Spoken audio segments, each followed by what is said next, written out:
going? Good. How you feeling? I'm good. I guess I needed to sleep. Well, Extra.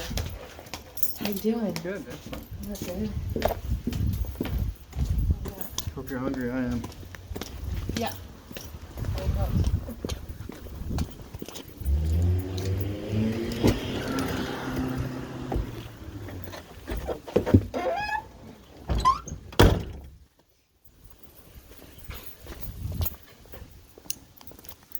Sorry I didn't bring the Yukon, your favorite car.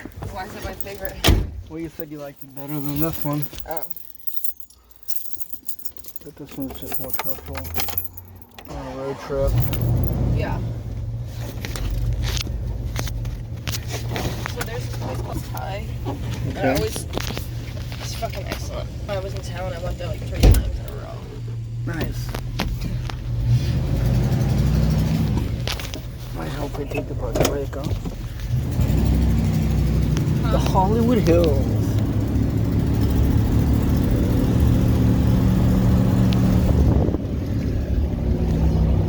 I'm here with my friend Brittany. She is a filmmaker now, and she made a movie that was called The Priest, but she changed the name to Alma Solitaria. And I wanted to ask her why she did that. Why did she change the name? Because we found that there was a Mexican movie called The Priest that just came out a few years ago. Oh, really? That's the reason why? Okay. Yeah. Okay. I thought maybe it was because you're the star, you're the director and the producer and the star, maybe you wanted top billing. That had nothing to do with it? Okay. Okay. You clicked off for a second. So if all goes off without a hitch in this next run, you will have accomplished half of what you have left on the goal price to finish the movie. Yeah, I'll be at about 50% of funding. So let's just talk numbers. You had said one time that you needed $15,000 to finish the movie. I think that's not accurate. I think I need 20 to finish it. Not including post-production. And then I need about 5 to live on for 3 months. I need money to live on during pre-production, which is like 3 months. All right, well, let's say I was Santa Claus. I was Merlin the Magician. I could wave my magic wand and 25 would be nice. Money. If you had that money now, what is the barrier? What is the next hurdle? What is the next step that you need to do, pay for money-wise? And with this movie, is it the editing of what you have? You mean once it's finished? Once it's finished shooting? No, what is the money for now? What's holding you back, okay. money-wise? What do you need the money for? Cinematographer, my lead actor, 2 of my lead actors are on flat rates, and then everybody else is included in the daily budget, which is about to feed and pay everybody is about $1,500 a day, including drivers. That's a lot of money for Mexico City. Well, it's not that cheap, but you have I have a makeup artist, and special effects artist, sound people. Okay. You got a crew plus maybe 30 people on set, so you got 3 meals a day, and location. Sometimes you have to pay for locations. You have to pay for drivers, so it adds up pretty easily. That's a pretty low budget, actually, for a movie. Oh yeah. So I'm here with my friend Brittany. She is a filmmaker now, and she made a movie that was called The Priest, but she changed the name to Alma Solitaria. And I wanted to ask her why she did that. Why did she change the name? Because we found that there was a Mexican movie called The Priest that just came out a few years ago.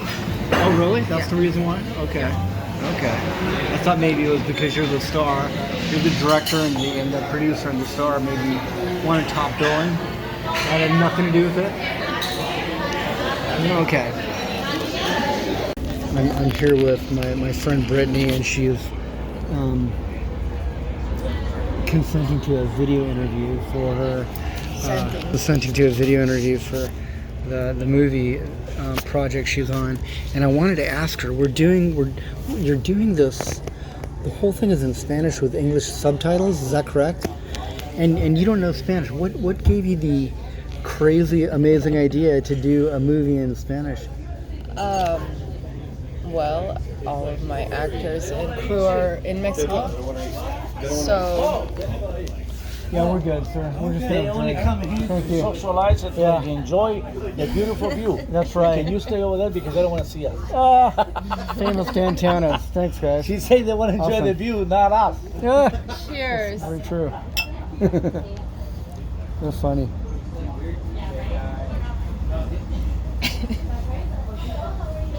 Oh, that's good.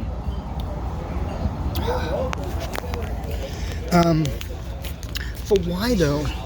I mean, you could have easily embarked on a movie project in L.A., in New York, and even in NOLA.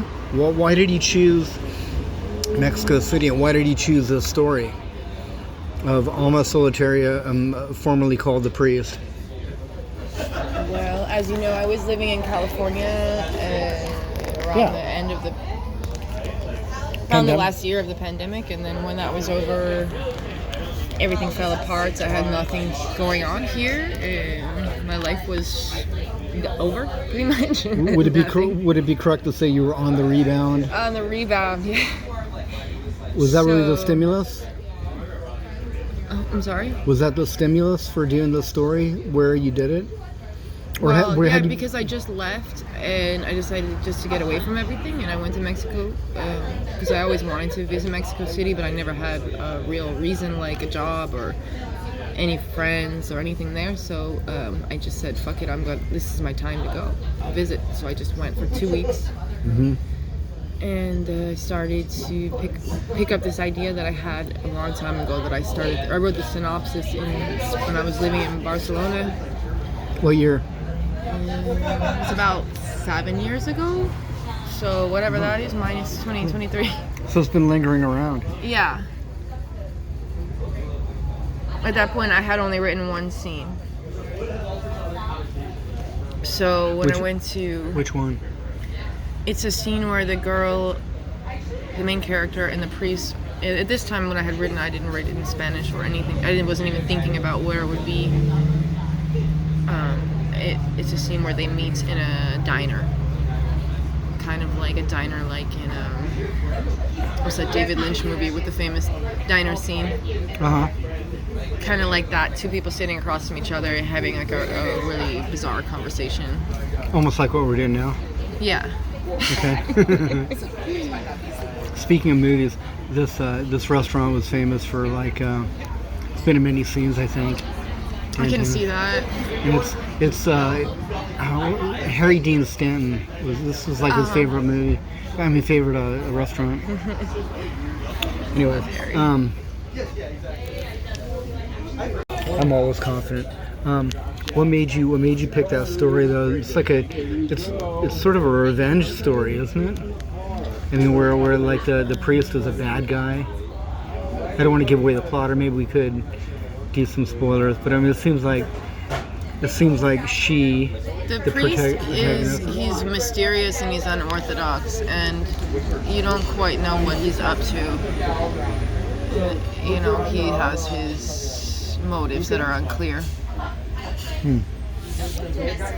And there's some elements of revenge. I mean, in a way, he's symbolic of pretty much anything in society you might want to get revenge against. Any man? So, yeah, I mean, just being, the symbol of, control over people, whether it's religion or governments or whatever it is. Did you get any pushback of Mexico being a very Catholic, very religious kind of? The movie hasn't come out yet, so. But as far as know. But as far as getting people to be it, did you get any pushback? I had quite a few people in the movie who were, had faith, and they weren't upset by it. something that I explain to them that I would explain to an audience is that it's not necessarily anti-religion, it's anti-people using power for the wrong reasons. So I think a real person with faith would also be against that. If they were truly a believer, they wouldn't want their precious thing to be used for evil, so which is what it's used for often. What did you draw from as far as like material? Because from what I take it, you're not a church-going person. You weren't raised in the church. I was raised atheist. So how did you get the background info for it? Just paying attention to extreme things over the years. It's got really quiet. And I was actually, when I was writing some of the prayers, I would look, I was listening to these audiobooks that I would find like on Amazon and stuff with like crazy preachers talking about like how to force demons out of your life, and I would find like kind of the most intense sort of batshit crazy audiobook preachers, and I would listen to those like while I was cleaning my house or doing my dishes, and just pick up. Just relaxing. Yeah, pick up a little. Relaxing the crazy batshit preachers. I had really thin walls too, so I know that my neighbors were probably like, "Wow, she's into some weird shit." Down in Mexico City, huh? Yeah. I would love to see that. What did you use for the editing or film video processing app? What did you use? Was it Premiere or to make the trailer? Just to do the movie. How are you doing it? I'm not editing it myself. I'm going to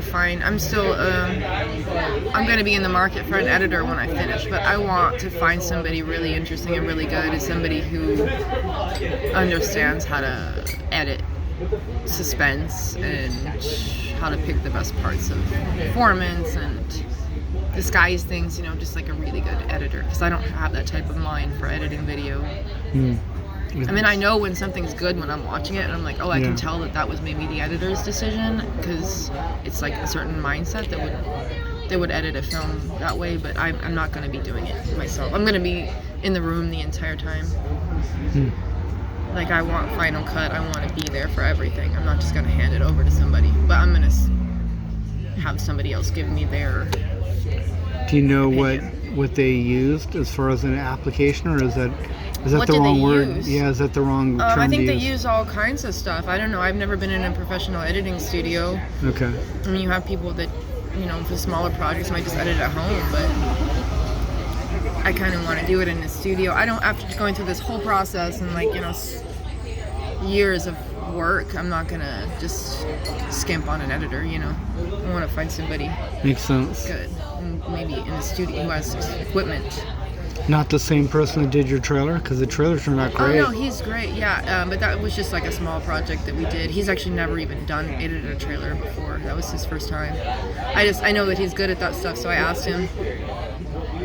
But as far as editing a feature film, I want the experienced, somebody who has a lot of experience doing it. Brittany does studies to fund her movie, and what is It's like Robert Rodriguez what are these studies did like? his mariachi, but Huh? by doing a medical study years really? ago. Oh, really? They paid a lot less back then. Robert Rodriguez did that? Is that how you got the idea? No, but I found out about it in this study, because you meet all these people that do this, like they do the circuit of it. And I was talking to one guy, he has a podcast or something. He was like, I told him I was trying to fund a movie. And he said, oh, that's how Robert Rodriguez made mariachi. Robert, really? He did The partner of Quentin Tarantino. A buddy of Quentin Tarantino's. Well, yeah, they did like one movie together, right? They did the Grindhouse. I think they also did the one where they went down to Mexico. From Dusk Until Dawn. Yeah, But I don't think he was involved. Yeah, I guess he was. they're buddies. They're both from South Bay, LA, right? Rodriguez is from Austin. Oh. Well, Tarantino's from my town, Redondo, Torrance. Yeah. So you've been. I figured it was because you're such a famous art model that you're used to being studied. That so you're like getting paid big bucks now for being in medical Well, I just study? didn't, I never would have realized it. Had my life not fallen apart, like, what was it, 2 years ago? It's like a year and a half. That and I was well, you looking left on- San Diego at the end of spring or early summer 2022. Yeah, so that's like a year and a half. And I was looking on for jobs, and I just saw this thing come up, and it was like, make thousands of dollars, and I thought, of course, you think it's a scam. A lot of people think it's a scam because it seems too good to be true. And then other people are like, no, I would never do that. That's dangerous. And of course, I'm like, I don't give a shit. It's your second study or third? The This one would that be you're. my fourth Wow. in 2 years. Wow. Because they're not that easy to qualify for. I mean, you really have to, everything has to be perfect on that day. They do a physical, There's something pre-physical. slight. I've gotten turned down for three of them because my blood work was slightly off or something or other. You're hyperventilating, having a hysterical fit. No, I mean, just if twitching. anything You're is twitching. slightly off, like your EKG for your heart or your blood pressure or your white blood cells are a little low because maybe you just got over the flu, anything, then you're out. But you're funding this first movie. It's Partially. your first movie. Yeah, probably more 2/3 of it is coming from that. I don't think I'd be able to do it if I didn't have those, getting that check, Good money, like $9,000, $10,000 bucks. That's a good check.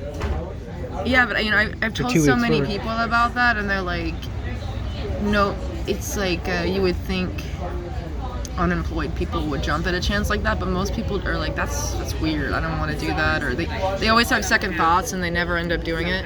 Because you can get referrals, like if you refer somebody, you can get like from $100 to $1,000 depending. One place, it depends on the place, like. Oh, really? But I referred a couple people who were just like, oh, I'm having a rough time, and I'm like, well, I don't know, I do this thing, and they look into it and they never end up doing it. It's like too weird. So after this one, if all goes well, and it goes off without a hitch, you will have funded your movie. No, No, halfway. halfway. Halfway.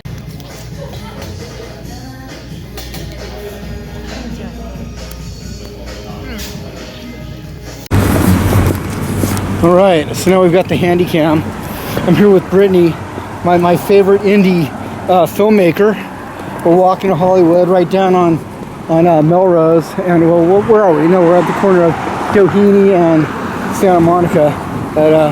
We just had a couple of drinks. Well, that feels good, man. That tequila, I just pounded the rest of that tequila shot. Feeling good.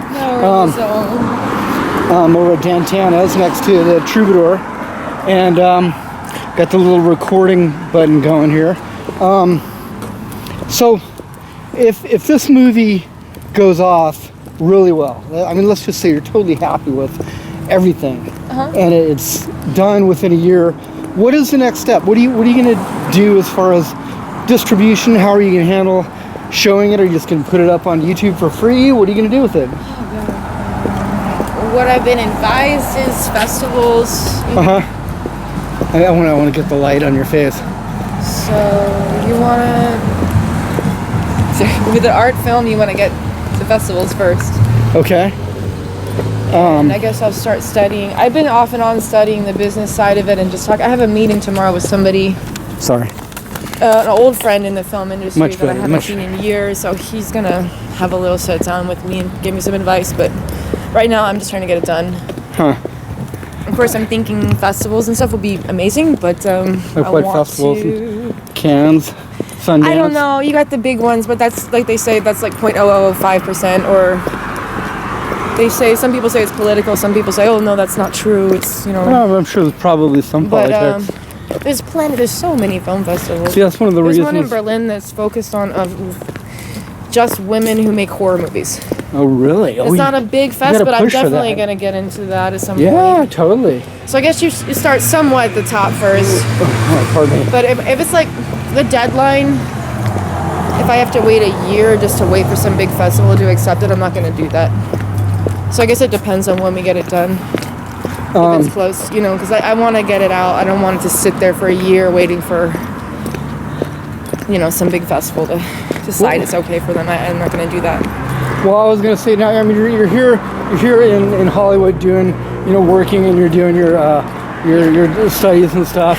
But you're in Hollywood. You should do some schmoozing, some networking. I mean, obviously, the movie business is political. Are you trying to find contacts? Are you promoting it? Are you telling people what you're doing? Yeah, kind of. I'm pretty low key, but like I said, I have a meeting tomorrow. My friend who I'm staying with is the booker of the Chinese theater, and he was pretty impressed with what he saw. Grauman's Chinese theater? Yeah. So,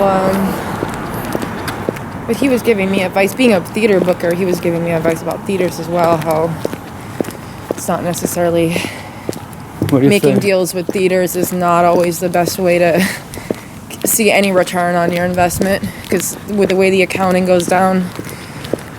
But I thought of also, like, once, if there's a distribution deal, like if it makes it that far and it's a limited time, I'd love to make deals with like indie theaters or like art theaters. I've been following as many of those as I can, and it seems like some of the smaller places would do better. Not the nonprofit funded, it's like famous places, but the places that are more like a work of passion, I think. Like what? Which can you name? I don't know them off the top of my head. I mean, I can send you a list I've been like compiling lists of theaters, and I have all that stuff. Yeah, we don't want to put you on the spot. This isn't an interview after all. I'm just making lists of stuff and making notes, and hopefully get some advice from some people, some friends in the industry, and try to make the right decisions. But good. Overall, I really want it to be seen, and I want to make at least my investment back. That would be nice. Right. So. And as far as doing that, the best way to do it would be to get it in theaters. Yeah. Well, maybe. And it's all. I don't want to give up the rights to like some streaming service that's just gonna let it sit there. Well, and nobody's gonna see it.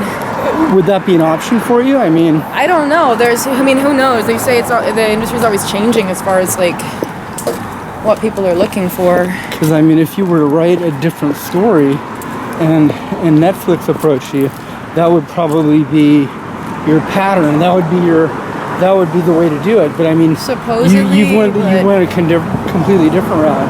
No, yeah, I don't know if that's my. I don't know that my stuff is that accessible that somebody like Netflix would want it. I think it's kind of niche. No, there's a streaming service called stink. Mubi. I'm sure it would. Yeah. Have you ever heard of Mubi? Mubi, yeah. Mubi, yeah. That's. I think they would definitely take it, and they're non-exclusive. What about Tubi? Yeah, that's Tubi another one. But and then there's Pluto TV. It depends on. I think Mubi is more like curated, and they have like the films of the day from each country, and people who are looking for like international art films. That's where I go to find that kind of stuff. Really? I watch everything from 1930s noir to like the most recent indie horror movies that you don't hear about. I know you've been in your 60 days of 60 horror movies lately, huh? Yeah, I gotta make up for that tonight and do 2 because I was too hungover yesterday. Just make some kind of like, Well, as far as like work you're doing your what is it the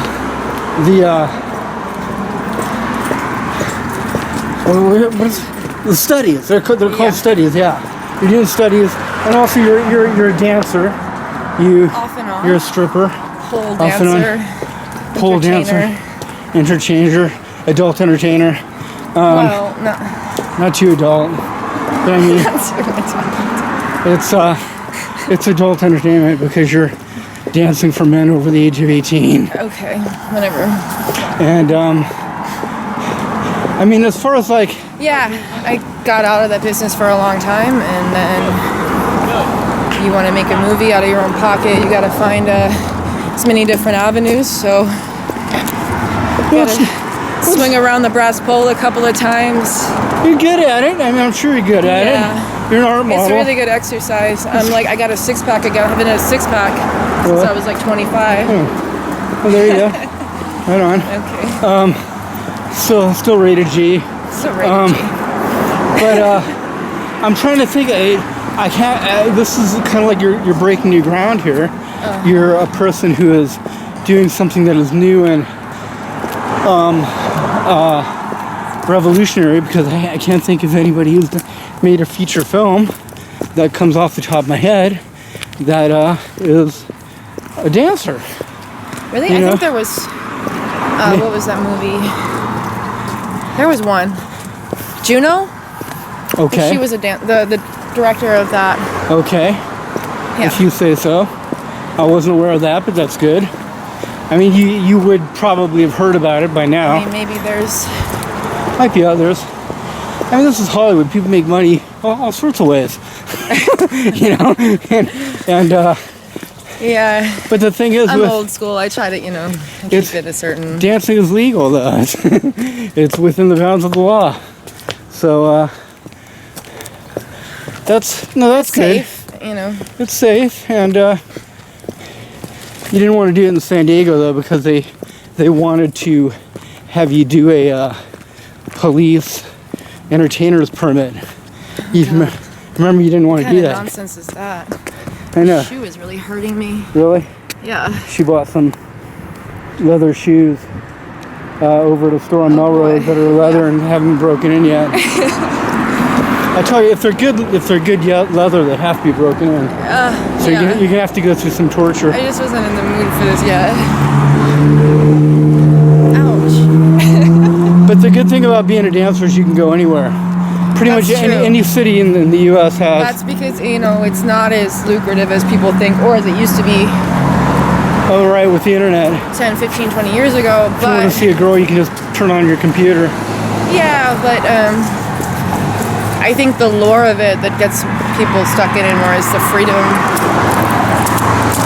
being able to move around and work when you need to work, because I Right. wouldn't want to do that as a normal job. It's just too. As a contractor, I could do that. I'm not on Yeah, the it's pole. like being a I'm contractor. I'm working like for people that need work done. I could do that. That's one of the reasons why I thought about moving. Yeah. Because there's states where the laws are better. I'll take a job for 3 to 6 months, but more than that, being on the same schedule, like with my crazy mind and ADHD, I start to lose my marbles. Really? I need to be. What happens when that happens? What's the symptom of Brittany packing a Vipon suitcase and losing her marbles disappearing to a foreign country, and making a movie?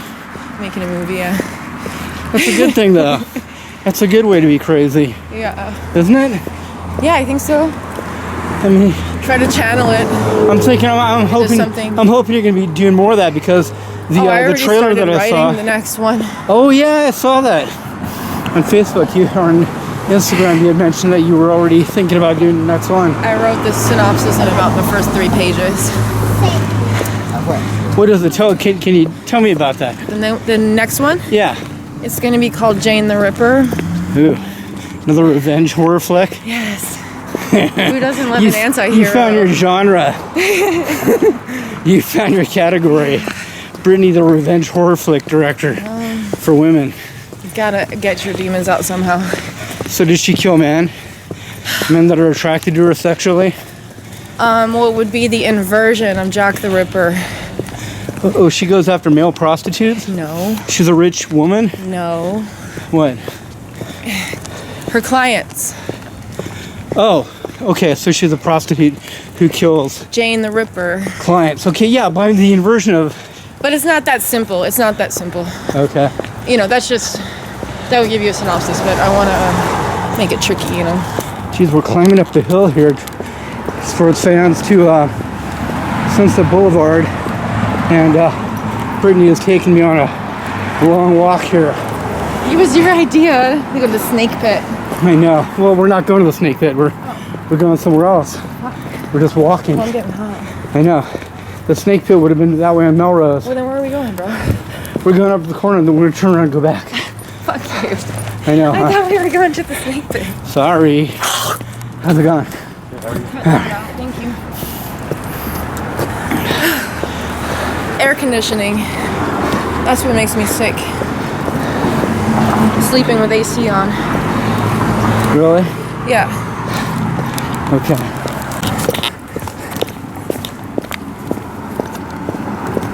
Need it.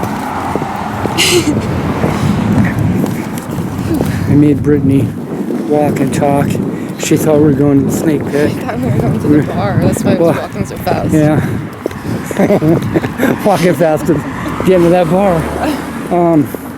No, we were just walking, talking, doing this video interview. But we will go to a proper bar here in a little bit. And so this next one that you want to do, this next movie after Alma Solitaria, is going to be a movie about a hookah who kills her Johns. Maybe we shouldn't like tell everybody about it. Oh, okay. Well, you already said that much. We don't have to tell anymore. Proof of concept yet. Okay. Proof of concept. What is that exactly? That's some highfalutin like a trailer, movie lingo. Movie industry lingo. Concept. Like once you've, like I made this trailer, so now I have this proof that I was the one who created this idea. Oh, really? You couldn't have done it before the trailer? I mean, I think you can do a script, but not necessarily an idea or an entire concept. And you know, if you have a video that shows proof of concept, not just of like somebody could steal your idea, but they couldn't steal your script if you had copyright. Oh, that's what it's for. It's to copyright everything. To give you a safe copyright. This particular movie, Alma Solitaria, no, I don't think anybody could really reproduce. We're not sure if they would even want to, because it's just batshit crazy, but they have no idea what's going on. Funny. But if they, it's just surreal. It's too surreal that it's so related to my own psyche that I don't think anybody could really. Really? They could take a similar idea and do their own version of it, but I don't see why they would. Say some more about that, Brittany. It's related to your own psyche. I mean, I've always known you as a traveling art model, a very creative person. You know, you used to make little paintings in my room, my apartment when I lived on Point Loma Avenue, and I've still saved them, by the way. I saved them all. And you know, you kind of live your life as an artist. You're sort of your life is basically your art form. For many years it was, and I feel like during that time that I hadn't really done any big projects or anything to show people that I was, you know, had ideas or whatever, but I think I was collecting ideas. I was collecting information about the world and about humanity and art.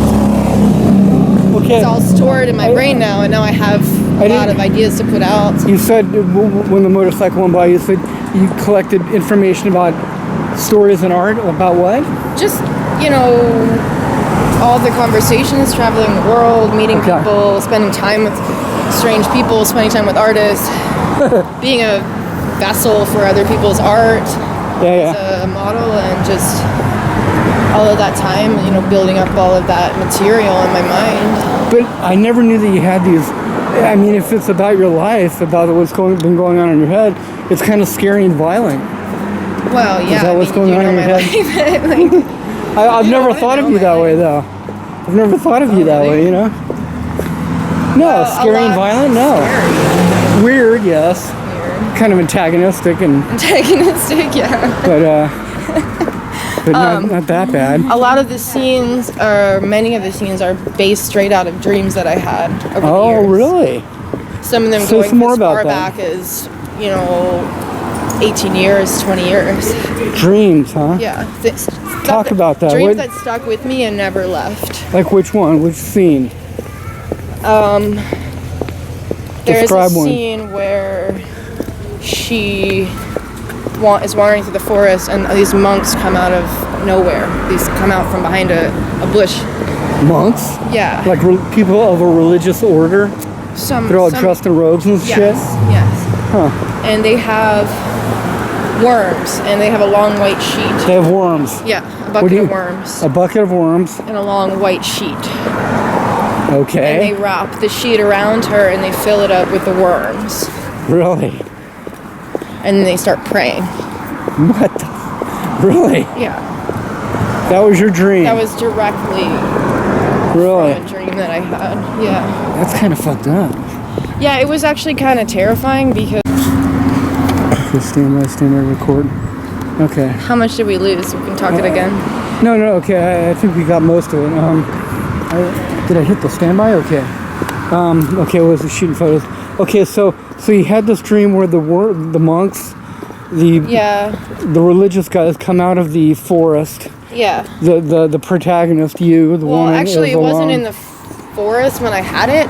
I had it in the dream. I met an old friend, and he owned a grave plot. He owned land, and there was this voodoo priest that wanted to buy his land.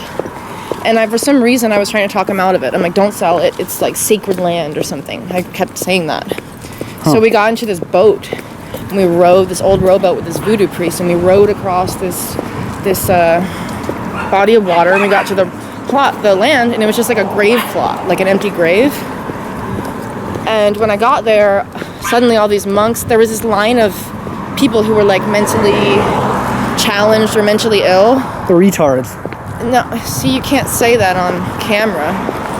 Okay, they're mentally challenged because they're edit that. Because they're mentally challenged because they're slow or because they're crazy. I don't know. You just threw me off. Well, we'll edit it out. So the people were mentally disabled in some way, and suddenly they were waiting in line, like for these monks to come or something. It was like the day that the monks would come to bless them, but instead of blessing them, they all rushed over to me and they pulled out this white cloth, and they wrapped it around me, and they started to fill it up with maggots. Ew. Yeah. But the maggots were inside the cloth, so they weren't touching me, but they were wrapping it around me. And then they started praying in this like monk language that I couldn't understand. How old were you when you had this dream? Like I said, this was during the pandemic. This was not recently. Yeah, it's a couple years ago. Wow. So I based a scene off of that, and I don't know that it came out the way I wanted it to because we didn't have enough worms. I wasn't going to use maggots because we would have had to get like 1 million maggots, you know. So in Mexico City, there's not a lot of fishing. Like around here, you could probably get a couple buckets of worms, right? Right. But Mexico City is not known for worms. Can't find that there. So I didn't get enough worms, so it was kind of like it just didn't. But you said they were maggots, or were they worms? In the dream, they were maggots. Okay. But you wanted earthworms. Well, yeah, I thought it would be bloodworms. It was just the symbolism of it. Bloodworms would be grosser. Well, they'd both be pretty gross, but I mean, maggots are smaller and they're more like rice. Worms are like... Yeah. Bloodworms would be really gross. What do you think in your dream? What was going on in your life at the time? What did the worms represent? It was during COVID and...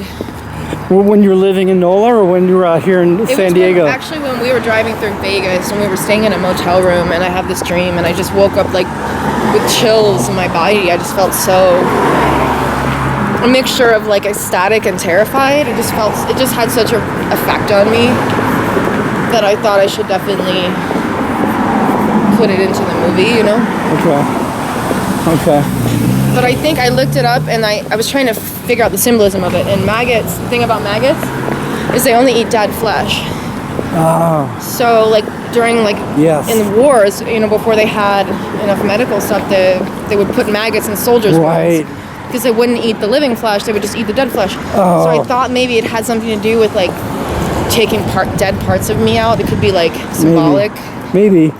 I mean, that might have been what you had learned, but the thing is, that's like snake oil. I mean, I really don't think that kind of medical treatment really did much good back then. Do you? Well, it ate the decaying flesh, so that it wouldn't continue. They're insects. They could have disease. Maggots, no. Ugh. Maggots are clean, actually. Don't crash. I'm trying not to crash while I interview Brittany. If you were to do a movie here on the street in Melrose in Hollywood. In Melrose? On Melrose in Hollywood. Think of a scene. What is the scene? A horror movie scene. A horror movie scene? Yeah. I don't know. LA doesn't... Doesn't lend inspire itself? me that much. Really? I find it fascinating, but it doesn't inspire me in a movie to like write a script or something. But I guess probably something sleazy, something. I like underdogs. I like underbelly characters. So I don't know. Okay.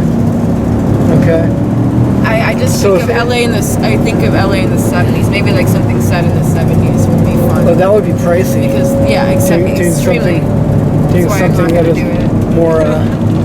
When we're shooting this film, I'm trying not to. The period is supposed to be kind of vague, you know, like when the actors were asking, like, what period are we supposed to be in? And I'm sort of like, think between 60s and 90s, but don't, you know, it's not a period piece, it's just because that would be too expensive. So it's just sort of like, let's make sure there's nothing too modern. Like, there's no t-shirts, or there's no. Wait, when was cars. When was Alma Solitaria set in? When was it supposed to be? I feel like it could be any era from like the 50s to the 90s. Huh. Okay. Because it's sort of, what it made goes. you not want to do it contemporaneous? I have nothing about it is contemporary. Why? Your dream was contemporary. It's kind of I wanted it to be a film noir vibe, but I didn't want to worry too much about being that I'm styling it, buying all the props, doing everything myself. I didn't have time, money, energy to make it one specific era. Just as long as it's not too modern and it has somewhat of a film noir vibe to it. 1970s vibe. So basically, something I'm like, okay, we have to avoid like modern looking cars. Like, don't get any shots with those, or don't get any shots with any kind of clothing that looks too. Everybody's dressed, you know, like nuns and priests, and old like ripped up jeans. Some people have for the slaves. Who are your influences directorially? Like, you've been watching a lot of horror movies these past 60 days with your 60 movies in 60 days. Who would you say is your inspiration for this movie, or for I wouldn't say the vibe? I mean, It's not a rip-off. I'm not saying you're like, it's not. The vibe is definitely like old film noir movies that I've seen, and The Exorcist. Okay. The Exorcist is the first movie that made me want to make a movie. Or made me drawn to film as an idea. And I saw that when I was about 12 years old. So when you were 12 years old, you saw The Exorcist, and you decided you wanted to make a movie. I think it became a seed in my mind. I don't know that if I saw the reality of it, or how that it could possibly happen. Oh, okay. But I think The Exorcist planted a seed in me. So this isn't a new thing to you. You've always wanted to do movies. Yeah. Huh. I think it was like something in the back of my mind that finally came to fruition somehow. Fruition. Fruition. I guess you cut that out. You know what I mean? I'm Raw not. footage, I'm man. fucking illiterate. No, you're good. I have ADD. and as well as ADHD actually, and as well as there's dyslexia. I reverse fucking words. It's like really embarrassing when people don't know you. They just think you're an idiot because you. Fruition should be I said something the other day that was so ridiculous. I forget what word it was. Ridiculous. Ridiculous, yeah. Reticulated ridiculous. Ridiculous. When I was a kid, that was one thing I tested high in. It was word comprehension and vocabulary. I have that too. I had high English scores, but I fuck up when I'm talking. I get nervous. Yeah, I hear you. I can sympathize with that, my dear.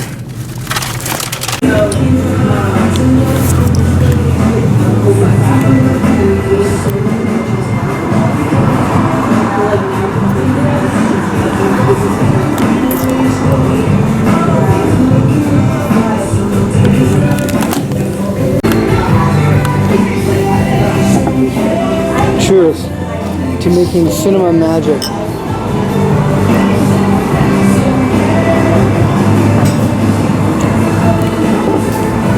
Good sipping tequila. What did you order for me? Casamigos reposado. Just like a Dantones, pretty much. Yeah, same thing. So reposado is a style of tequila, or is It's that a just brand? aged, so it's been around. Style. It's aged. They say to have tequila or an agave drink be actual tequila, it has to be made in Mexico.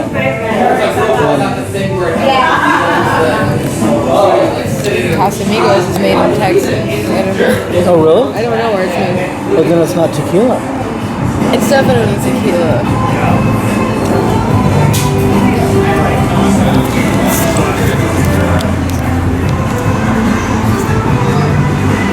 This is a reviewer magazine. We're here at the Snake Pit on Melrose Avenue, which is a cool bar that I've been wanting to be in a long time. I've never actually drank in it. I would always come in to drop off Reviewer magazine, and it always looked very cool. And now I've got the coolest drinking partner in existence, Brittany Vipon, the maker of Alma Solitaria. So you're not going to have any trouble with the people that have that one video that I saw on YouTube for the song Alma Solitaria? It's not like copyrighted for a movie or title or anything? No, I don't think so. I think that's just kind of like an old saying. It's been around for a while, huh? That name, Alma Solitaria. Yeah. Solitaria, that's like the loner girl.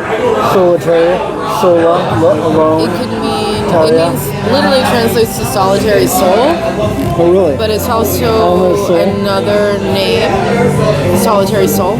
What does Alma mean? Is that Soul, yeah. Okay. Interesting. It's also another name for the anima sola, That's another thing. I didn't know which you... is the soul in purgatory, the woman in purgatory. I didn't know you were so interested in the Spanish language. I'd never seen that side of you, and here you are making a whole damn movie in Spanish. You know? Wow. Yeah, it's funny how much I practice. Well, Have you learned a lot? I'm learning, Are you but conversant? I've been having conversations with people in Spanish here in California. There's a who? lot of people in California. There's people that don't speak English. You know, they come into the club or the bar and they don't speak English, and I've been able to carry a full conversation. Well, you know, there's more Mexicans in Los Angeles than in all of Mexico. There's not. Mexico City, at least. Yeah, well, it used to be part of Mexico, but it's. Well, yeah. I practice my Spanish a lot more here than I thought I was going to. Half of America was part of Mexico one time. Yeah, especially California, From Texas. Texas all the way on up to the Oregon For border. the Mexican War. Part of Utah, Colorado. That's how they got his name. Colorado. You have to say it Mexican. Colorado. And New Mexico is definitely German.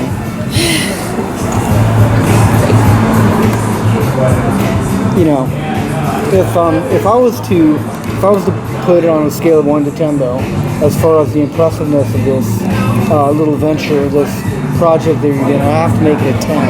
Oh, well, thank you. But it's not finished yet though, right?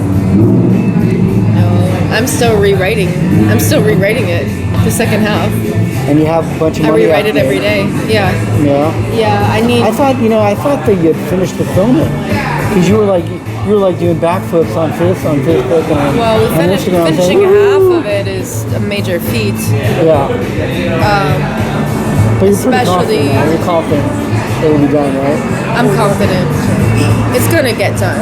Everybody's that's been a part of it is ready and waiting. So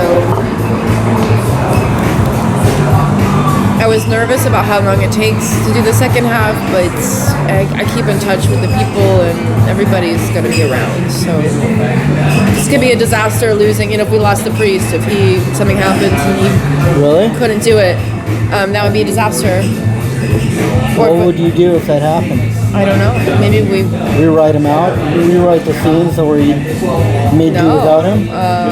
Have you done the final? That's the scene risk yet? of doing a movie in parts. Because anything, the cinematographer, disappeared. He's everybody wants to finish it, but it's just you run that risk. I mean, it's in the back of your mind all the time, thinking if one major person involved in this were to not be around somehow, like, or they, you know, had an emergency or left, then yeah, you would be. Got hit by a car.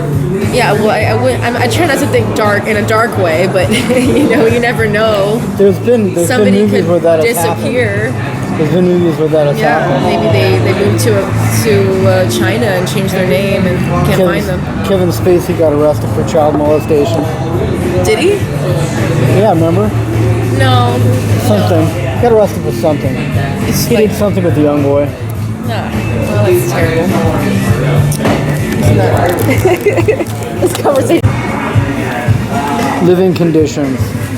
Out of all the cities you've worked in and lived in as an artist, how do you feel about LA? How does it rank? You've lived a long time in NOLA. You've done a little bit of time in Baltimore. You've worked in New York. Where else? Mexico City. I'm talking about LA. I'm talking about American cities. Yeah. I don't want to offend anybody. You know how I hate to offend people. So you're saying that LA is the best? LA is the best? I wouldn't say that. No, Is it I near don't the know. top? I don't think I fit in here. I don't think I've ever fit in here. When I came here when I was 19 or 20 and spent a little time here, and I felt so rejected and out of place. I went back to Vegas. I don't like it. God, how offensive. Yeah, and Really? I don't drive because I move around so much that this doesn't make sense for me to have a car, to own a car, besides during the pandemic. Oh, yeah.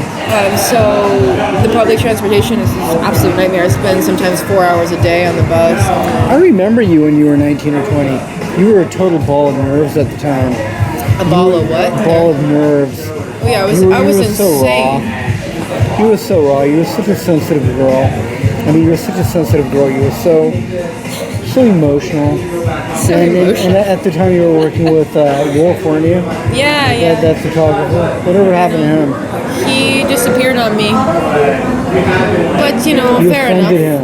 him. No, fair enough. He gave me a lot of really good things, and then I think he got a girlfriend or something, and Did he get married? And his I don't wife told know. him to stop? no, I don't know. I think he was the kind of person who would just sort of shift into a different existence.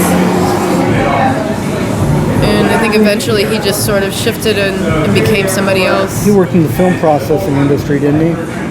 He worked in film photography. Okay. But didn't he have a side job working in a lab or something? Or not? Okay. Well, all right. Anyways, getting back to LA, how do you feel about LA? Is it a place where you can see yourself settling in and working for a number of Absolutely years? not. Really? No. Okay. If there was some That's not dream offensive. deal where it was like, here's a free house or something, I'd be like, yeah. okay. But if like it was by choice, I just struggle to make it. Yeah. No. Like so many people do. It just doesn't have that glimmer for me. I don't know. I love visiting and spending a little time. When I first started coming to LA, it was like the late 90s, and you could rent the studio here for $500. Oh yeah, see, I would do that if that was a thing. Spend a couple years, but It's too pricey. I never make any It's too much of a struggle. friends when I'm here. You know, when I'm in Mexico City or when I'm in New York, I make a new friend every day. Really. And I don't make any friends here. My friends here are old friends. So I go Why out. do you think that is? I guess I don't vibe culturally. I don't know. I'm not the thing that people. Because it's not like, I mean, I World don't Melrose like the Boulevard. thing of like, this is, you know, everything is behind some shiny curtain and you want to become the person who gets to touch it. I just don't get off on that. Wait, It's what? not, We're not talking you know, peep show here. I'm not talking about the peep show. I know, right? Everything is like an innuendo with me, but I meant like you want to get to the point where, you know, people open up the line for you or something. I don't know, I just don't. Oh, okay. It's celebrity. The whole Yeah, I celebrity was thinking thing. about that the other day, and like we see how people treat you when you're just an average person, and then it's sort of like everybody wants to, not everybody, but people want to get to the point where they get treated a certain way in this town, and it's like if you weren't treating people differently, then there would be nothing to strive for. It's a weird dynamic that I just don't relate to, I guess. Never thought of that. Yeah, if they took away the social ladder in Los Angeles, It would be what bizarre, would there right? be? Huh. That's weird. That is weird. If there was no Hollywood in Los Angeles, what would it be like? If people didn't have that City. stardom to strive for. Well, there'd be the beach community. There'd be Malibu. There'd be Santa Monica, like San Venice. Diego. It'd be like San Diego. There'd be the aerospace industry in South Bay. There'd be the shipping industry in Long Beach. It'd be kind of a drive. But, I don't know. San Diego's really nice. But yeah, the LA without the Hollywood vibe industry is really an interesting concept to think about. There's sort of That like, is I mean, there's the deep, Brittany. actual celebrity. That is very deep. Is it? I mean, it's Cheers just to an that. observation, but I mean, there's the celebrities, right? And then there's the like, let's dress up and play celebrity because we're young and attractive or whatever. So you just have this. Well, a lot It's of, kind of fun to observe, lot right? of, lot of But I people, a lot of people are it's- thinking they might want to get. I don't like to pay the ticket. A lot of people are thinking they might want to get actually discovered. There's that whole thing. I guess. You never had I guess that aspiration? maybe when I was younger, but not necessarily in the Hollywood sense. Just in a having a certain vibe and somebody picking it out of a crowd. I guess anybody would think that was as a model or.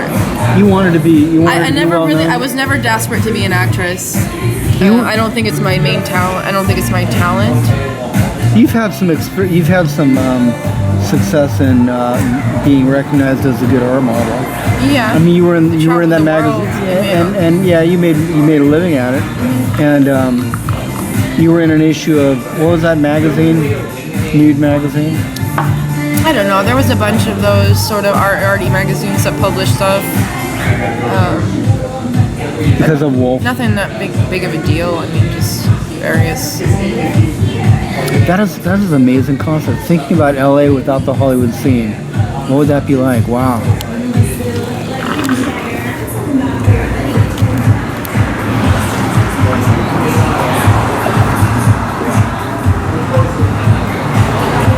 Very dark. Darkness. You can't adjust it. Let's see. Shooting mode, camera, image quality.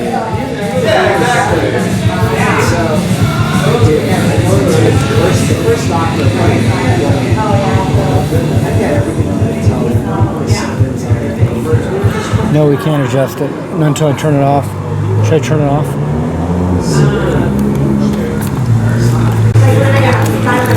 So if you do go to Cannes, is that the way it's pronounced? Cannes? I really doubt that, but But if you do have your movie included in a what is it called, a festival? I mean, there's plenty of festivals. That one Berlin festival you were telling me about? Oh, yeah. That one you could probably be in that. You look like a vampire. What is this? No, gracias. Thank you, sir.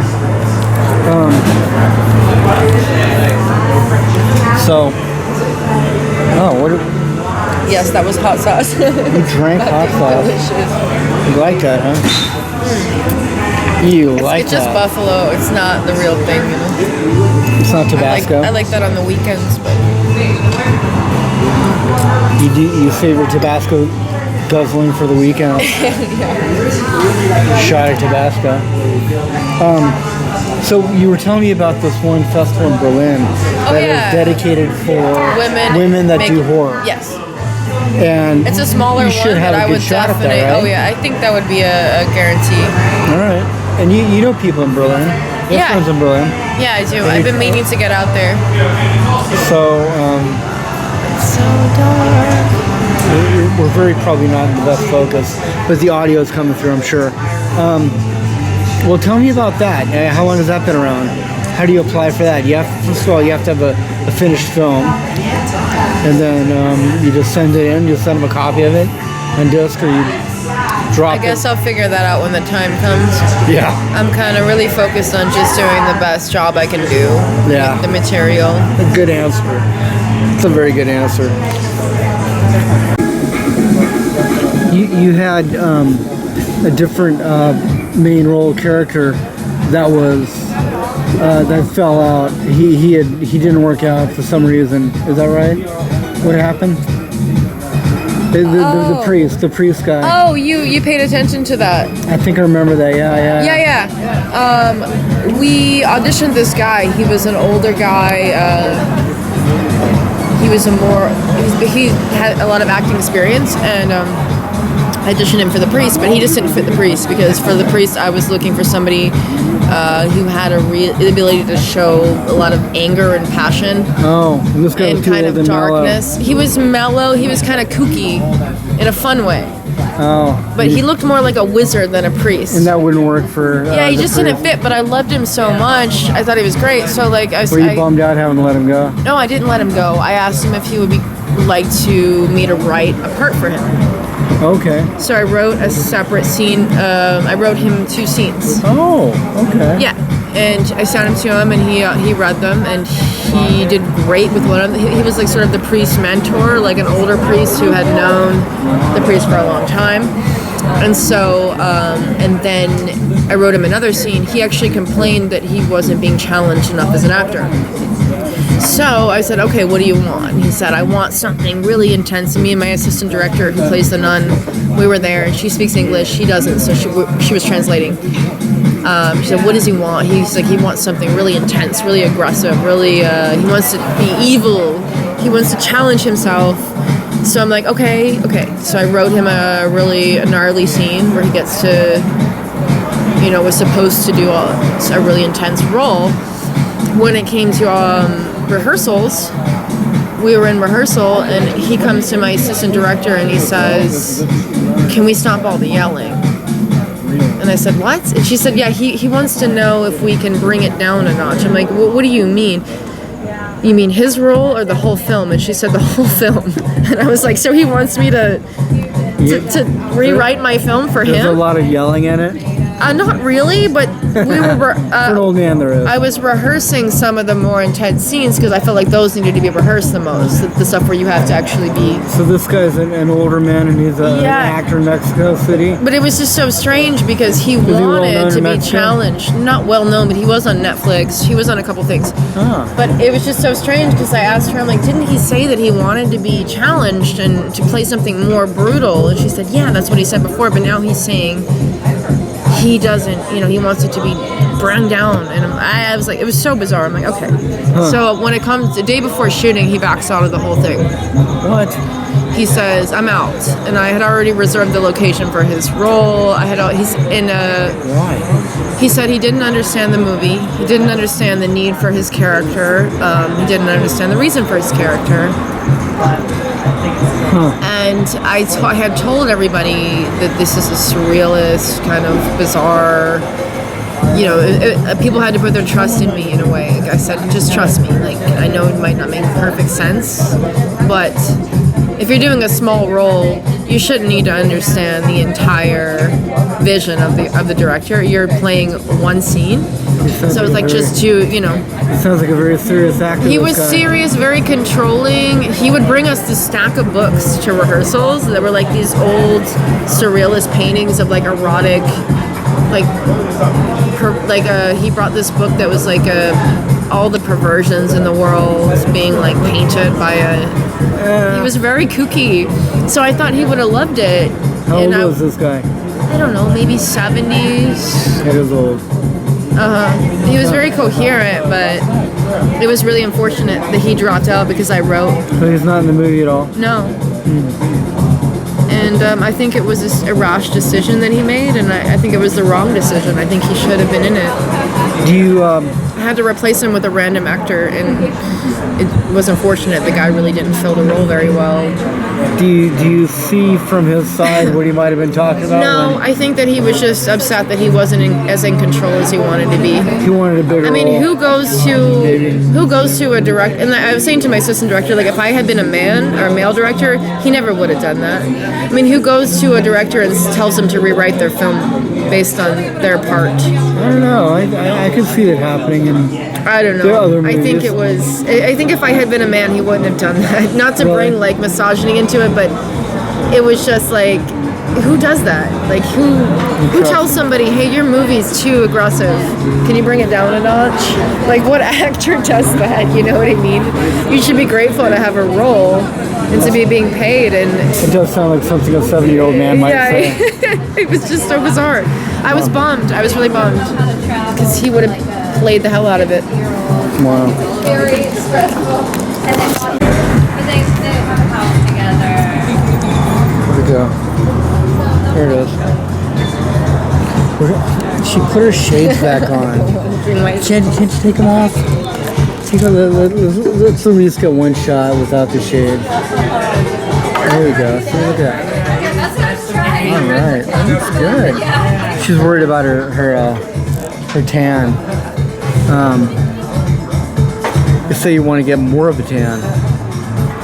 She's a director and an art model, and a part-time fashion model, and she's been doing art modeling for a long time. But I've been trying to talk her into growing her blonde roots out because she's got these incredibly great blonde. Yeah, nobody's gonna roots watch in it. this. Nobody cares about this kind of information. And she says that Let's talk about something interesting. she says that redheads are more unique or more common, but women will pay like so much money for Nobody's the gonna blonde watch that you this. have. We're gonna cut this out. Okay. Super lame. Super lame. That's a good name for a band. Good name So of my what else? band. What do you got? That's my band's name. Did you have any questions? Aren't you some kind of reviewer or something? I just play one on TV. You just play one and see. You know, I thought you had questions. Okay, so if we were able to like suddenly get that $15,000 or $20,000 that you need to finish the movie right now, the next step in the parade of movie making that you're on right now, what is the next step that you have to do right now on Labor Day 2023? If the money was suddenly in my bank account, Yeah. If we just I would buy a just ticket download to it, boom. Mexico. First thing I would do. Okay. To do what? I still need to cast a little bit. I have all the leads, but for the second part that we need to film, I have some small parts I need to fill. So I would start casting. I need to find locations. I have a few locations that need to be found. Buy up the rest of the props. And start rehearsing, start doing more pre-production with my team. Yeah. Okay. Get everybody ready. I gotta rehearse this time. They're all ready to go down there waiting for you. Last time, this is kind of a spooky story, but I bought a lot of the props from the Santeria market, the witch market they The call voodoo market. it. It's voodoo, They have 'em here witchcraft, too. Santeria, yeah. But it's really intense. It's like massive. Well, that's their religion down there. No, they- it's not. Pretty much. Their religion. It's just there's a specific. It's The cool thing about Mexican Catholics is they've got a lot of nativist religions that have kind of like mixed in. Like they've got this one saint called Valverde. Malverde. And he's like the saint of the narco traffickers. And they also Santa Muerte again. Well, yeah, there's Saint Death. Yeah, Holy Death. But I mean, that's like Satan himself. But I mean, this guy was at one time around the turn of the century, around the time of what was his name? The Mexican revolutionary guy that got in the 1890s. I forget his name. Pancho Villa. He was like a friend of Pancho Villa's, I think. But this Malverde was a bandit, and he was caught and hung, or he died in a gunfight, and they made him into a Catholic saint. But he's not an accepted Catholic saint. It's like the Pope says, no, you shouldn't pray to him. But the Mexicans do anyways. Yeah, There's no, shrines they down there have to their him. own. He's a narco trafficker saint. He protects the narco traffickers. It's so crazy. Anyways, how did we start talking about that? I was talking about the witch market. Oh yeah, the witch market. That's right. In my last week of pre-production, I got some kind of bacterial infection. I think maybe from being down there because there's a lot of dead animals and like taxidermy and a lot of bacteria and stuff. Oh really? And I got the worst sinus infection that I've ever had in my life. I was just like knocked the fuck out. Snorting dead animals. Yeah, snorting the dust. Yeah, they told me if I do that, then my movie will be a success. They took me in the back room. You're kidding, right? Yeah, I'm kidding. Okay. No, just from being down there, I was touching things, and I probably touched my nose, and I got this infection. So my last week, I had gotten everybody else ready. You had me going there. My last week was. Actually, I was actually believing you. My last week was supposed to be me rehearsing my stuff, like but I was so sick I couldn't get out of bed, and then I finally got over it. I went directly to a doctor, got antibiotics, and my antibiotics finished about 3 days before my cinematographer flew in. So I lost that very important, crucial week of planning, and a lot of things went awry because of that. But we all came together and we got it done. It was chaos. Maybe not as much chaos as other people who made their first movie. I don't know. Side road. We did our best. Yeah. Side road. How do you feel about the healthcare system down in Mexico? I could go into a pharmacy in Tijuana and get penicillin or whatever I want. Yeah, they don't give away antibiotics just for no reason, but I like that. You like it better down there? It's just that like you can just go to a doctor and get what you need as an American, whereas here you would pay hundreds and hundreds of dollars just to get through one door, to get to another door, to get through another door, and you don't have insurance, you're fucked. So it's not cheap for Mexican people, of course, because but they have a lot of my friends like have insurance through their jobs. So in Mexico, yeah, most people have some kind of insurance, but it's nice to be able to go to a doctor and be like, hey, I need, I have something going on. Yeah, well, they have a socialized medical system down there. It's like government sponsored, and over here it's all. It's all private. Private medicine is for profit. It is a for-profit fucking medical system. Sick and twisted. Isn't that sick? That is so sick. Yeah. Making money off of sick people by keeping them sicker. Anyways, I'm getting kind of a sidetracked here. Yeah. I could do a whole podcast about that, but that's not what we're talking about. No. She has sage in her bag. Don't tell people that. Why? What's wrong with having sage in your bag? It's only because I'm traveling and I was babysitting some cats and I felt like the air was very full of cat aromas. So I picked this little buddy up. It's supposed to ward off bad vibes or something, sage, right? Yeah, but I think that's sort of a metaphor for bacteria in the air because it also kills bacteria in the air. Sage does. Interesting. Smoke does. I mean, all that sage we planted at that lady's house is great. Is it? Oh, it's so huge. It got too big. We had to trim it down. Yeah, but all is thriving. I was just apologizing to Brittany because I'm kind of low on gas right now, and she's like hiked out. She's a night owl. She's a. No matter how tired I am, as soon as the sun goes down, I'm like ready to go. Really? That's good. I surfed Malibu this morning. It was like 6 foot south swell. We're having good Mexican food here on Melrose. And so after 5 hours, I surfed Malibu, and then it's like, what time is it now? Oh, it's only 8:30. We can go to the comedy store, hopefully. But she is a top-notch LA comedy. Absolutely, hopefully. But we're in Hollywood right now, and I've been wanting to see if you get to network more. But you don't feel like you fit in with the Hollywood crowd with your movie making here, with your movie. I don't know that it's not necessarily that. It's just like it's a vast sea of just randomness. Like I don't know where to go. I don't know Hollywood. I'll go out to a restaurant with a friend and have a great time, but just like networking here, Yeah. I don't think that's. You're new. You haven't really created the network yet. I think for me, I like to rely on random, you know, moments. Like a lot of the people, like I said, I have a meeting tomorrow with somebody I met like 15 years ago. Oh, good. Who works in the Hollywood industry, and I haven't seen him in 15 years, but we've been on Facebook. And I said, hey, I'm making a movie. Maybe I could get some advice. And he's like, yeah, come to the WeHo Hollywood House or some fancy place that I don't know what it is. So I'm gonna go over there and meet and network with him, I guess. Dropping utensils. Some old yeah. So I got old friends, and that's interesting. Well, But that was a good. random occurrence. That's what I was and I talking like, about. you know, sort of like when the universe throws you. But that wouldn't happen in friend. Baltimore. You never know. The movie industry is not based in Baltimore; it's based in Hollywood. Well, I met him in New Orleans. Oh. But there is film industry in New Orleans. A lot of people. But I never really, I don't know. That's not really an interesting topic. It's just like,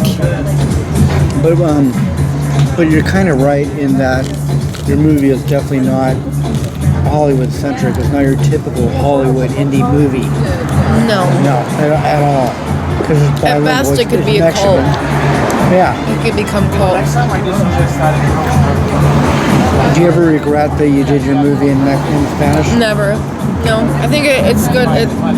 It honors the subject and the location and the atmosphere and the actors.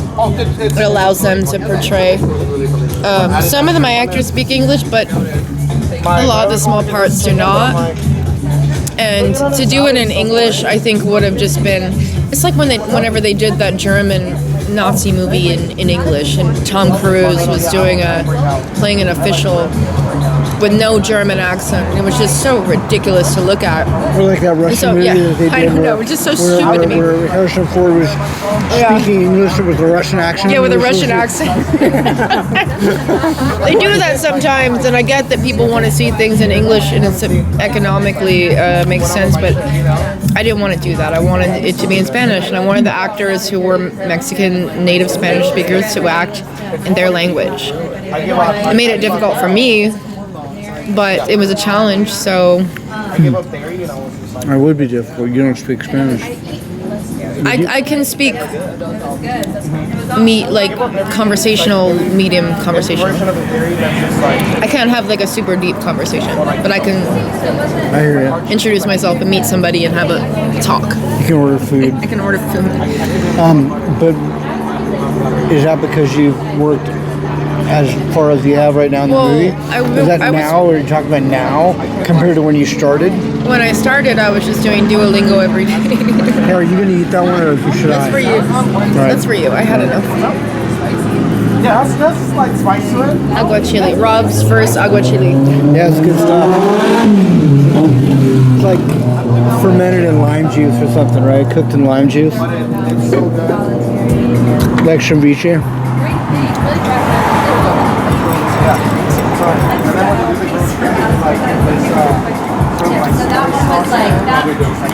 Yeah, you should always record this. Okay, take two. Brittany was telling me about how. What were we So talking fucking about? good. Good. So how did you? Okay. Brittany was chiding me a second ago here about how in some of my video interviews I don't always have very compelling. Well, I transcribe them, so I she I that's right. transcribe his interviews, She so does. I know all of them. And she's saying that some of them, like the porn star guy who was like the Yale graduate, who was funny. The Yale graduate porn star was very Yeah, I good. forget his name. Stormy but yeah. Daniels was Stormy good. Daniels, everyone knows Stormy Daniels. He was the guy from Bauhaus. David David J. J was good, Yeah. but you were letting him talk a lot. Yeah. So Yeah, he's famous. He's a famous performer. but sometimes there's dry spots. There's a lot of dry so, stuff. So we were talking about how I want you to be fully involved in the editing of these videos because this is a major historical documentary work that we're doing about this new. There's just so much shit You on shouldn't the laugh. internet. It's so true. It's so serious. What we're talking about right now. What you're making is a movie based on your fantasies and your nightmares, and it's Very few something. people give a shit, but that's the people that do give a shit. Those are my people. So Yeah. And it's like 5. So. I mean, no, there'll be a lot more than that.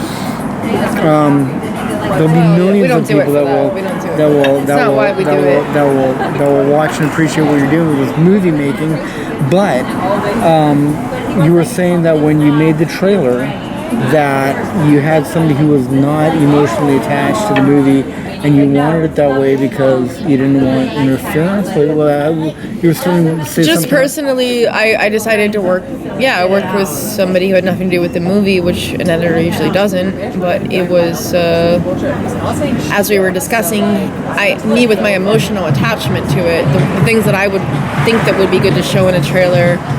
So he had that detachment where he was able to say, no, this was, this is visually interesting. This is something that I would want to see. This is something that draws me in. Okay. So, But was as somebody that- who has no idea even what the movie's about, he didn't even know what it was about when he started editing the trailer. And was that absolutely intentional, or Yes. did that just happen? It was intentional. To be because you found a very skilled editor who happened to not be involved? He was a friend of mine who edits, so I said, hey, can you edit a trailer? And he said, yes. So I said, That's what I thought. That's good. Though. and he didn't want too much information about the movie while editing because that would give him the ability to see it, what was visually interesting. It's a good trailer. It is. I mean, Sometimes watched it. I feel like maybe I gave too much away, but I asked people like, did it give you and the people, I still have no idea what the fuck this thing is about. And I'm like, okay, good.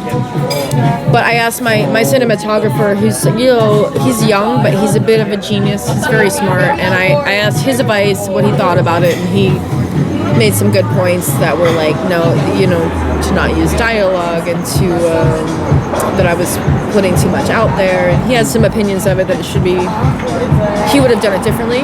Where did he learn? Did he go to film school or something? He went to film school, but I think film school is, I don't know. That sounds like somebody teaching film school. Don't use dialogue in a trailer. It was a good trailer. It gave me goosebumps. I feel like it gave a lot of gave me people goosebumps, goosebumps, yeah. so I went by what it made people feel. But I did appreciate his input, but unfortunately, I didn't have a big budget for it. I hired a friend on a budget, and we made it. We made it happen. Yeah, I paid him. But on a budget. Yeah. Or like Absolutely, I know that. I do know that language. I know that language very well. because it was something to get me started with fundraising. So I wasn't going to spend, more money than I was going to make. Proof of concept. You wanted to have that proof of concept because you wanted to Proof make of sure that concept. that people knew that this was your idea, your concept. Lay off, don't touch it. It's belonging to Brittany Vipon. Yeah, well, I don't know if anybody could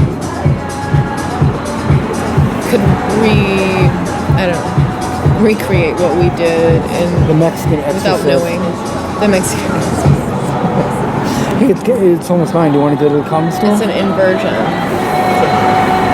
I guess, but it's super lame.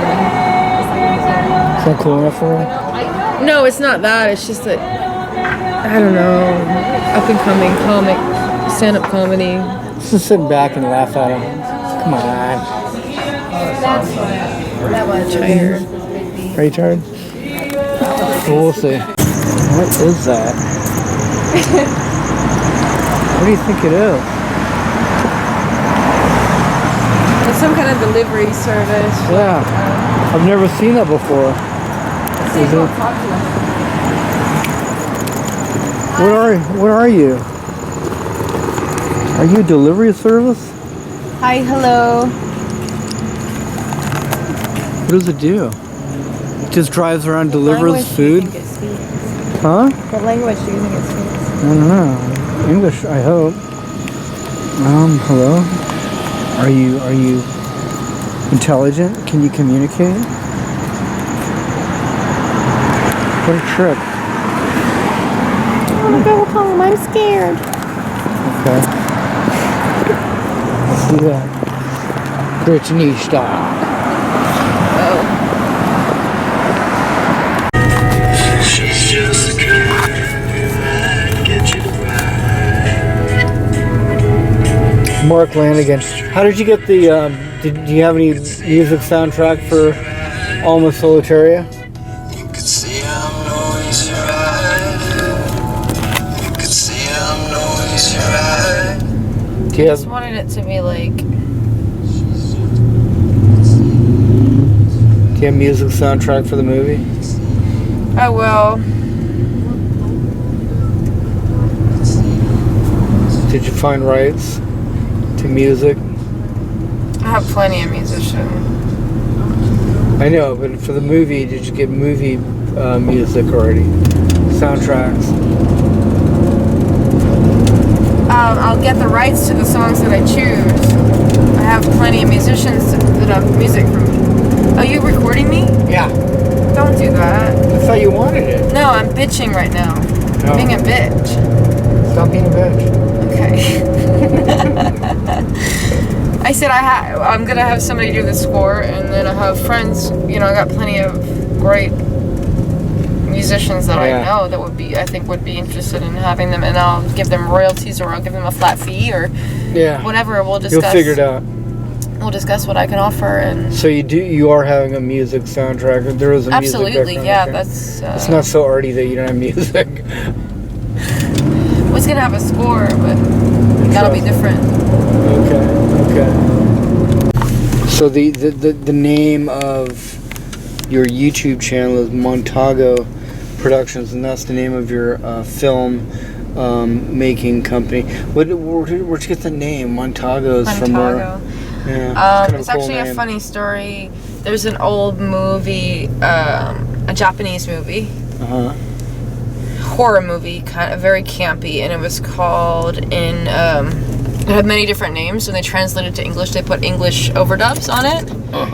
So I think I don't know what the original name was, but it has nothing to do with what the English name was.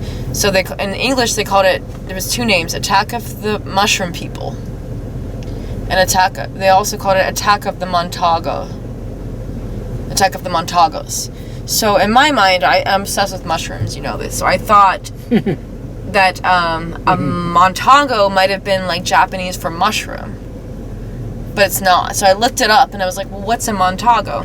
It's like Montago's a name brand of a mushroom? Something? No, I didn't know what it was. Oh. So I looked it up, and I dug through the internet, and I found some forums of people discussing like Japanese slang and stuff, and I guess it's a slang word, and it basically means like something that used to be human that is no longer human. So like it could be any kind of monster. Like I guess a vampire could be a Montago because it was human and then it got bit and became a vampire, or like a zombie could be a Montago, or anything. And the story of the mushroom was that they went to this desert island because they're shipwrecked or something, or their boat wrecked, and they got stranded on a desert island, and the only food on was mushrooms. So they had to eat these mushrooms, and then the mushrooms started growing inside of them and turned them into these monsters.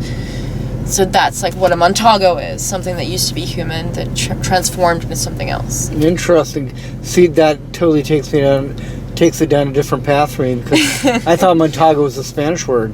I don't know if it's a word in any language, I think, but... Montago. But you were introduced to it through Japanese culture. A Japanese movie that was... I don't know what the original name was, but they made it overdubbed in English, and they called it Attack of the Montagos. Let's talk about this tomorrow. Okay. Some more. That's good.